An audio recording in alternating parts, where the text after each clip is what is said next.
Dear student, आज हम पढ़ेंगे चैप्टर नंबर 3 बस की यात्रा, जिसके लेखक हैं श्री हरिशंकर प्रसाई जी। यह पाठ लेखक की व्यंग्य विद्या पर आधारित है, यानी कि ये पाठ कॉमेडी है। इसके लेखक श्री हरिशंकर प्रसाई जी है। पाठ को शुरू करने से पहले आपको यहाँ यह बता दें कि हरिशंकर प्रसाई जी हिंदी के प्रसिद्ध लेखक एवं व्यंग्यकार थे। ये मध्य प्रदेश के रहने वाले थे और ये हिंदी के ऐसे पहले रचनाकार थे जिन्होंने व्यंग्य को यानी कॉमेडी को एक विधा यानी राइटिंग फॉर्म का दर्जा दिलवाया था। इनकी व्यंग्य रचनाएं हमें सामाजिक वास्तविकता का आईना दिखाता है और इन्होंने सामाजिक पाखंड और रूढ़िवादी जीवन मूल्य की खिल्ली उड़ाते हुए वैज्ञानिक और विवेक संबंधी दृष्टि को अपने लेखन में प्रस्तुत किया। इनकी भाषा शैली में इतना अपनापन है कि पाठ को पढ़ते समय आपको ऐसा लगेगा जैसा कि आप इन सारी घटना को आंखों के सामने होते हुए देख रहे हैं और लेखक आपके बगल में बैठकर आपको यह सारी बातें बता रहे हैं। इनके बारे में एक बहुत प्रमुख बात यह भी है कि देशबंधु अखबार भी इन्होंने पाठकों के प्रश्नों को उत्तर देने के लिए अपना एक कॉलम बनाया था और आपको पता है कि इस अखबार की कितनी सारी प्रतियां हर दिन ऐसे ही बिक जाया करती थी, क्योंकि लोग सिर्फ उनके इस कॉलम को पढ़ने के लिए स्पेशली ये अखबार खरीदा करते थे। आइए हम भी इस पाठ को शुरू करते हैं, जिसका नाम है बस की यात्रा। आप सबने भी अपने जीवन में कई बार बस की यात्रा की होगी और अपने बस से जुड़े हुए कुछ अनुभव होंगे। और आज हम बस की यात्रा के बारे में समझेंगे। हम 5 मित्रों ने तय किया कि शाम 4 बजे की बस से चले। पन्ना से इस कंपनी की बस सतना के लिए घंटे भर बाद मिलती है, जो जबलपुर की ट्रेन मिला देती है। सुबह घर पहुंच जाएंगे। हम में से 2 को सुबह काम पर हाजिर होना था, इसलिए वापसी का यह रास्ता अपनाना जरूरी था। लोगों ने सलाह दी कि समझदार आदमी इस शाम वाली बस से सफ़र नहीं करते। क्या रास्ते में डाकू मिलते हैं? नहीं, बस डाकिन है। लेखक कहते हैं कि हम 5 मित्र इस बस से सवारी कर रहे थे जो सतना के लिए घंटे भर बाद मिलती है। जो पन्ना से इस कंपनी की बस सतना के लिए घंटे भर बाद मिलती है और जबलपुर ट्रेन को मिला देती है और सफ़र करते हुए सुबह घर पहुंचा देगी। इनमें से 2 मित्र ऐसे थे, यानी कि 5 मित्रों में से 2 मित्र ऐसे थे जिन्हें सुबह ड्यूटी पर जाना था। उनके पास वापस घर जाने के लिए यह रास्ता अपनाने के अलावा और कोई रास्ता नहीं था, परंतु लोगों ने सलाह दी कि समझदार आदमी इस बस से सफ़र नहीं करते। तब लेखक ने यहाँ पर व्यंग्य करते हुए कहा कि क्यों रास्ते में डाकू मिलते हैं? तो उन्होंने कहा, नहीं, बस डाकिन है। बस को देखा तो श्रद्धा उमर पड़ी, खूब वयोवृद्ध थी, यानी कि खूब बूढ़ी हो चुकी थी। सदियों के अनुभव के निशान लिए हुए थी, यानी कि यह बस इतनी ज़्यादा चली हुई थी कि इसमें सदियों के निशान यानी कि निशान ही निशान पड़े हुए थे। लोग इसलिए इससे सफ़र नहीं करना चाहते थे कि वृद्धावस्था में इसे कष्ट हो गए, यानी कि यह बस इतनी चल चुकी थी कि इसकी हालत बहुत ज़्यादा ख़राब थी और लोग इसे पूजा के योग्य मानने लगे। यह बस पूजा के योग्य थी, उस पर सवार कैसे हुआ जा सकता है? बस कंपनी के एक हिस्सेदार भी उसी बस से जा रहे थे। हमने उनसे पूछा, यह बस चलती भी है? वह बोले, चलती क्यों नहीं है जी, अभी चलेगी। हमने कहा, वही तो हम देखना चाहते हैं।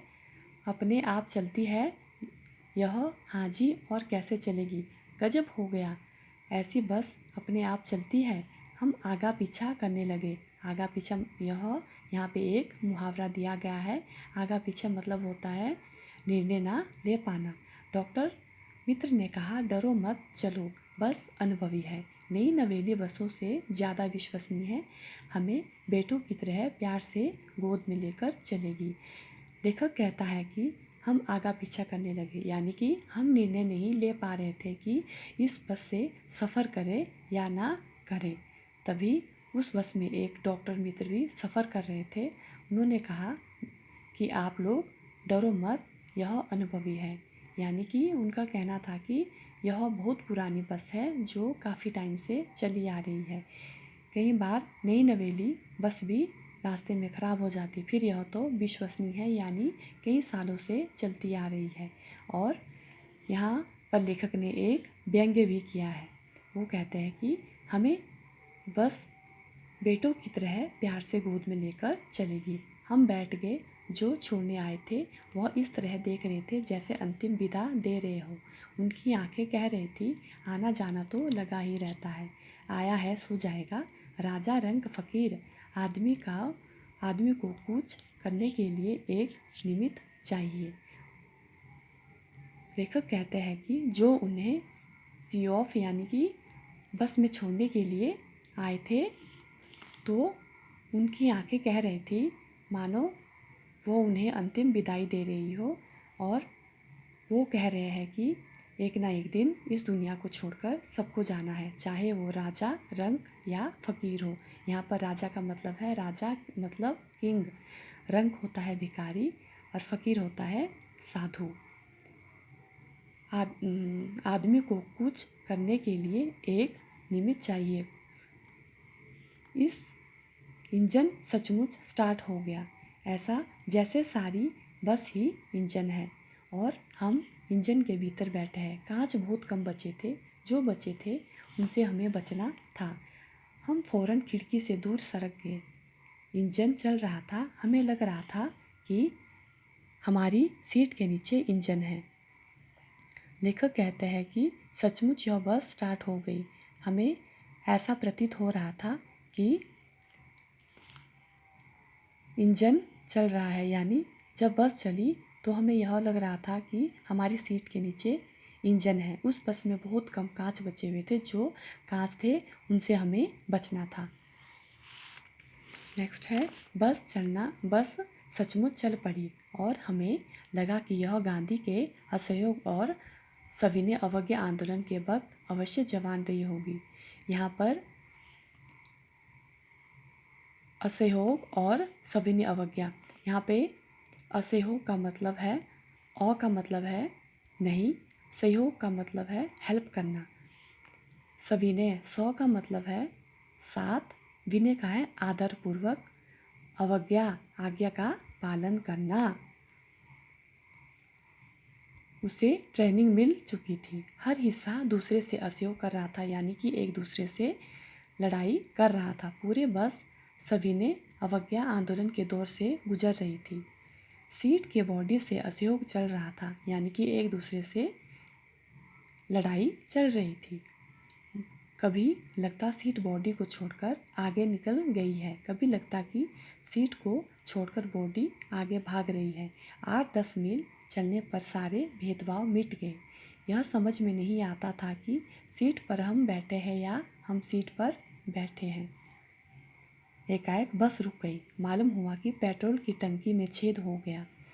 ड्राइवर ने बाल्टी में पेट्रोल निकालकर उसे बगल में रखा और नली डालकर इंजन में भेजने लगा।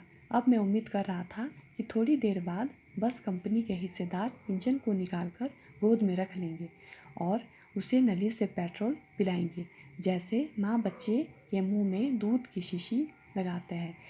अब यहाँ पर लेखक कहते हैं कि यहाँ पर एकाएक बस रुक गई, परंतु जो बस का कंडक्टर था वह इतना तेज था कि उसने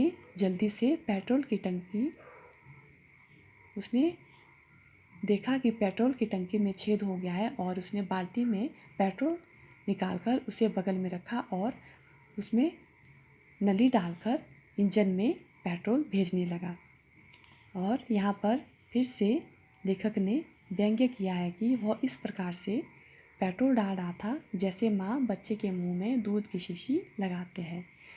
नेक्स्ट, बस की रफ्तार अब 15-20 मील हो गई थी। मुझे उसके किसी हिस्से पर भरोसा नहीं था। ब्रेक फेल हो सकता है, स्टीयरिंग टूट सकता था। प्रकृति के दृश्य बहुत लुभावने थे। लेखक कहता है कि अब बस की रफ्तार 15-20 मील हो गई थी। अब उसे बस पर बिल्कुल भी भरोसा नहीं था। वो कहते हैं कि कभी भी ब्रेक फेल हो सकता था, स्टीयरिंग टूट सकती थी, यानी कि बस इतनी पुरानी हो चुकी थी कि कभी भी उसका ब्रेक फेल हो सकता था और स्टीयरिंग टूट सकता था। प्रकृति के दृश्य बहुत लुभावने थे, यानी कि बहुत सुंदर थे, परंतु उस बस के कारण उन्हें बहुत डर लग रहा था, यानी कि उन्हें वह प्रकृति का दृश्य भी, सुंदर दृश्य भी नज़र नहीं आ रहा था। दोनों तरफ हरे भरे पेड़ थे जिन पर पक्षी बैठे थे। मैं हर पेड़ को अपना दुश्मन समझ रहा था, यानी कि वह पेड़ों को दुश्मन समझ रहे थे क्योंकि उन्हें यह प्रतीत हो रहा था कि यदि बस उन पेड़ से टकराई तो चकनाचूर हो जाएगी। जो भी पेड़ आता डर लगता था कि इससे बस टकराएगी।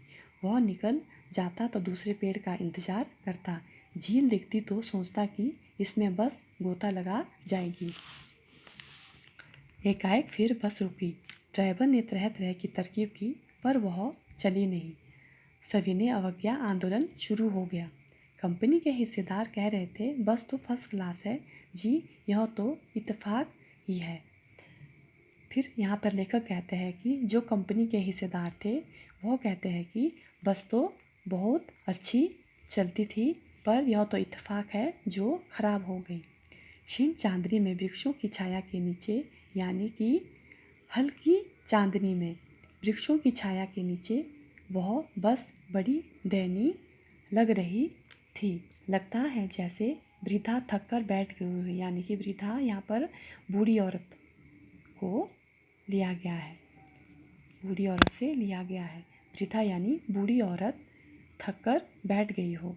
हमें ग्लानि मतलब पछतावा हो रहा था कि बेचारी पर लदकर यानी चलकर हम चले आ रहे हैं। अगर इसको प्राणांत हो गया यानी कि इसके प्राण समाप्त हो गए तो इस बियाबान में हम इसकी अंत्येष्टि करनी पड़ेगी, यानी बियाबान यानी कि सुनसान जगह में हमें इसका अंतिम संस्कार करना पड़ेगा। हिस्सेदार साहब ने इंजन खोला और कुछ सुधारा। बस आगे चली, उसकी चाल और कम हो गई थी। धीरे धीरे वृद्धा की आंखें की ज्योति जाने लगी। चांदनी में रास्ता टटोलकर वह रेंग रही थी। यहाँ पर फिर लेखक कहते हैं कि उस बस की स्थिति ऐसी थी जैसे कोई वृद्ध बूढ़ी औरत की आंखों की ज्योति जैसे धीरे धीरे जाने लगती थी। चांदनी में रास्ता टटोलकर मतलब वह चांदनी रात में रास्ता ढूंढने लगती है और रास्ता ढूंढते वह मानो रेंग रही हो। आगे या पीछे से कोई गाड़ी आती दिखती तो वह एकदम किनारे खड़ी हो जाती और कहती, निकल जाओ बेटी, अपनी तो यह उम्र ही नहीं रही। एक पुलिया के ऊपर पहुँचे ही थे कि एक टायर फिस करके बैठ गया। यहाँ पर लेखक कहते हैं कि बड़े घसीट फसीट कर हम लोग आगे सफ़र कर ही रहे थे कि तभी बस का टायर पंचर हो गया। वह बहुत ज़ोर से हिलकर थम गई। अगर स्पीड में होती तो उछलकर नाली में गिर जाती। मैंने उस कंपनी के हिस्सेदार की तरफ पहली बार श्रद्धा भाव से देखा। यह टायर की हालत जानते हैं फिर भी जान हथेली पर लेकर इस बस में सफ़र करते हैं। उत्सर्ग की इस भावना दुर्लभ है। सोचा इस आदमी के साहस और बलिदान भावना का सही उपयोग नहीं हो रहा है। उसे तो किसी क्रांतिकारी आंदोलन का नेता होना चाहिए। अगर बस नाले में गिर पड़ती तो हम सब मर जाते। तो देवता बाहें पसारे उसका इंतज़ार करते, कहते वह महान आदमी आ रहा है जिसने एक टायर के लिए प्राण दिए, मर गया पर टायर नहीं बदला। यहाँ पर लेखक ड्राइवर के बारे में, जो बस का ड्राइवर है, उसके प्रोत्साहित करते हुए कहता है कि वह ड्राइवर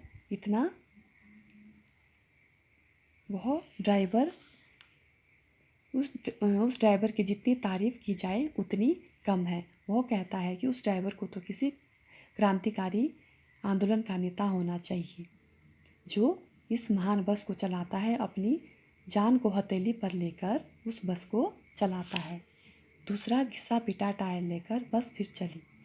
अब हमने वक्त पर पन्ना पहुंचने की उम्मीद छोड़ दी थी। लेखक कहता है कि जो बस की स्पीड थी उससे हमने टाइम पर पन्ना पहुंचने की उम्मीद छोड़ दी थी। उन्हें विश्वास नहीं था कि वह टाइम पर पन्ना पहुंच जाएंगे। पन्ना कभी भी पहुंचने की उम्मीद छोड़ दी थी। पन्ना क्या, कहीं भी कभी भी पहुंचने की उम्मीद छोड़ दी।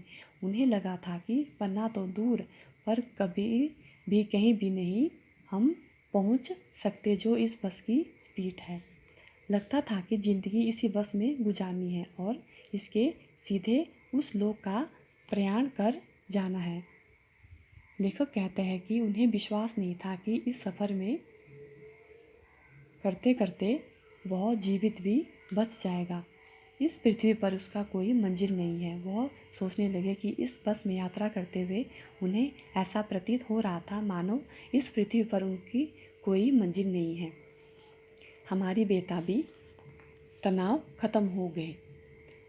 हमें बड़े इत्मीनान से घर की तरफ बैठ गए। चिंता जाती रही, हंसी मजाक चालू हो गया। इसके साथ ही यह लेसन यही समाप्त होता है। Thank you.